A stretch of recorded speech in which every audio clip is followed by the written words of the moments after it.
Oh, God. All right. So this is the story of Sal's extraordinary turnaround. So I walked into the cafe and I turned around and I realized as the door was shutting behind me that, it was a busy day. Turned around again, found a seat by the window in the cafe. That seat with the red chair. Sat down, watched 1, 2, 3 cars go by. None of them stopped at the stop sign. And then I turned around in my seat and I thought for a moment and oh, Jen, I hate you. I kind of looked around the bit of a busy day at the cafe. And then I realized I don't have my wallet. And so I started turning things over in my head to see if I couldn't figure out what had happened that day. I mean, I left my house. I had my house one, and then I went north, and then I turned left, and then, fuck you, Jen. And then I turned left, and then I went down the street, and is that where I saw Petey? I think that's where I saw Petey.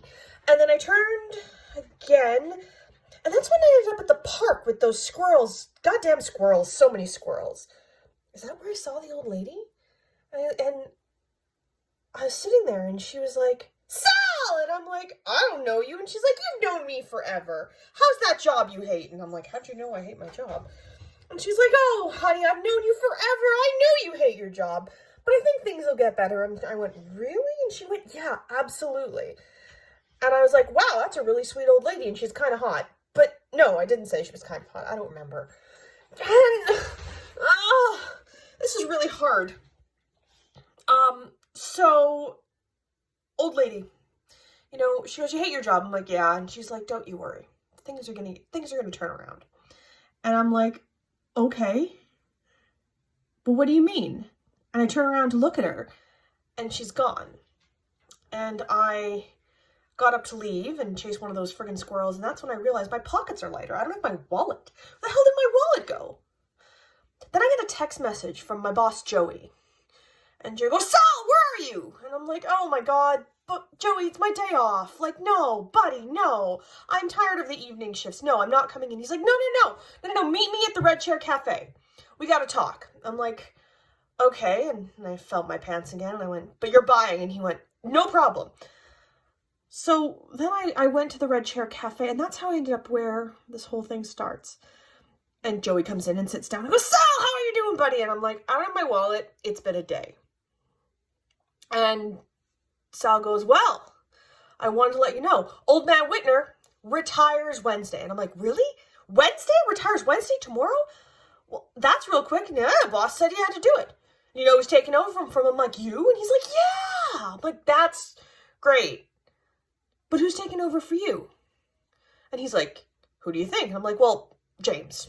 And he's like, nah. James got canned on Saturday. Oh, what did James do? Caught him jumping the machinery. I was like, wow, that's weird. He's like, yeah, it's like someone forgot what was going on. It's like he forgot what's going on and just made shit up. I'm like, yeah, jumping the machinery. So, me? Like, who's me? Is that why you invited me here? And the guy's like, yeah, it's you, buddy. From now on, no more evening shifts, no more doubles. You work 9 to 5, Monday to Friday. And I'm like, this is gonna change things. He's like, it's gonna turn your life around. No more weird night shifts. And I'm like, oh. And then his phone beeped and he's like, I gotta go. And I'm like, okay. And then he left and I'm like, shit, I have no money and no wallet. And then I put my hand down and my wallet still isn't there. But then he comes back and he goes, oh, by the way, buddy, I found your wallet outside. I'm like, oh, that's weird. Outside? Yeah. Oh, cool. It even had this note inside. And I open it up and he shows me the note. And the note says, told you things would turn around, old buddy. Yeah, I butchered that. I don't care. Have fun.